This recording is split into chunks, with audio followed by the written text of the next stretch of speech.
Hello everyone, ಇವತ್ತು ನಾವು ಸಿಂಪಲ್ಲಾಗಿ ಮತ್ತು ಟೇಸ್ಟಿಯಾಗಿ ಟೊಮ್ಯಾಟೊ ರಸಮನ್ನು ಹೇಗೆ ಮಾಡ್ಕೊಳ್ಳೋದು ಅಂತ ತಿಳ್ಕೊಳ್ಳೋಣ. ಇದಕ್ಕೆ ಬಹಳ ಕಡಿಮೆ ಇಂಗ್ರೀಡಿಯೆಂಟ್ ಮತ್ತು ಕ್ವಿಕ್ಕಾಗಿ ಆಗುತ್ತೆ. ಫಸ್ಟಿಗೆ ನಾವು ಏನು ಮಾಡಬೇಕು ಅಂದರೆ ಒಂದು 5-6 ಟೊಮ್ಯಾಟೊ ಅಥವಾ ನಿಮ್ಗೆ ಎಷ್ಟು ಬೇಕೋ ಅಷ್ಟು ಟೊಮ್ಯಾಟೊನ ಈ ರೀತಿ ಟೊಮ್ಯಾಟೊ ಮತ್ತು ಬೆಳ್ಳುಳ್ಳಿ, 1-2 ಹಸಿರು ಮೆಣಸಿನ್ಕಾಯಿ ಇವೆಲ್ಲನೂ ನೀವು ಚೆನ್ನಾಗಿ ಸುಟ್ಕೋಬೇಕು. ಒಲೆಯಲ್ಲಿ ಚೆನ್ನಾಗಿ ಸುಟ್ಕೋಬೇಕು ನೋಡಿ. ಆವಾಗವಾಗ ಈ ರೀತಿ ಅದನ್ನು ಟರ್ನ್ ಮಾಡ್ತಾ ಇರಬೇಕು. ಎಲ್ಲೆಲ್ಲಿ ಸುಟ್ಟಿಲ್ವೋ ಆ ಕಡೆ ಚೆನ್ನಾಗಿ ಸುಟ್ಕೋಬೇಕು. ನೋಡಿ, ರೆಡಿಯಾಗಿದೆ. ನಂತರ ಅದರದ್ದೆಲ್ಲ ಸಿಪ್ಪೆ ತೆಗಿಬೇಕು. ಟೊಮ್ಯಾಟೊದು ಎಲ್ಲ ಸಿಪ್ಪೆ ತೆಗೆದು ಇಟ್ಕೋಬೇಕು. ಆಮೇಲೆ ಹಸಿರು ಮೆಣಸಿನ್ಕಾಯಿದು ಹಿಂದೆ ಇರುತ್ತಲ್ವ, ಅದನ್ನು ತೆಕ್ಕೋಬೇಕು.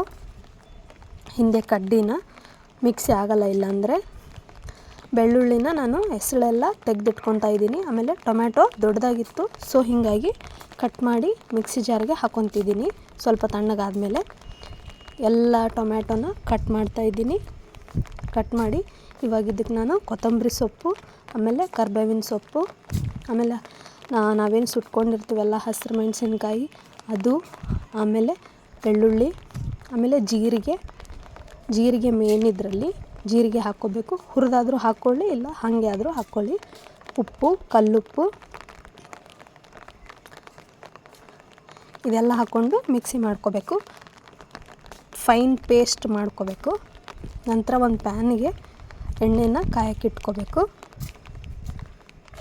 ಎಣ್ಣೆ ಕಾದ ನಂತರ ಜೀರಿಗೆ ಸಾಸಿವೆ ಹಾಕ್ಕೊಳ್ಳಿ. ಜೀರಿಗೆ ಸಾಸಿವೆ ಹಾಕ್ಕೊಂಡ್ಮೇಲೆ ಇದಕ್ಕೆ ಒಂದು 4-5 ಬೆಳ್ಳುಳ್ಳಿ ಜಜ್ಜಿ ಹಾಕ್ಕೋಬೇಕು. ಆಮೇಲೆ ಕರಿಬೇವಿನ ಸೊಪ್ಪು,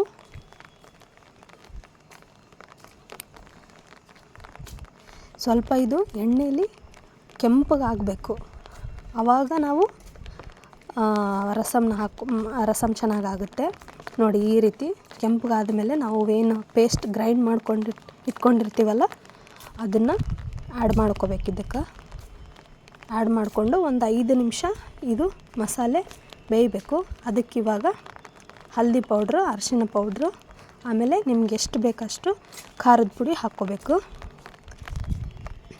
ಖಾರದ ಪುಡಿ ಹಾಕ್ಕೊಂಡ ನಂತರ ಗರಂ ಮಸಾಲ ಅಥವಾ ಧನಿಯಾ ಪುಡಿ ಯಾವುದಾದ್ರೂ ಒಂದು ಮಸಾಲೆನ, ಇಲ್ಲಿ ನಾನು ಧನಿಯಾ ಪುಡಿ ಹಾಕ್ಕೊತಿದ್ದೀನಿ, ನೀವು ಗರಂ ಮಸಾಲೆನೂ ಹಾಕ್ಕೋಬೋದು.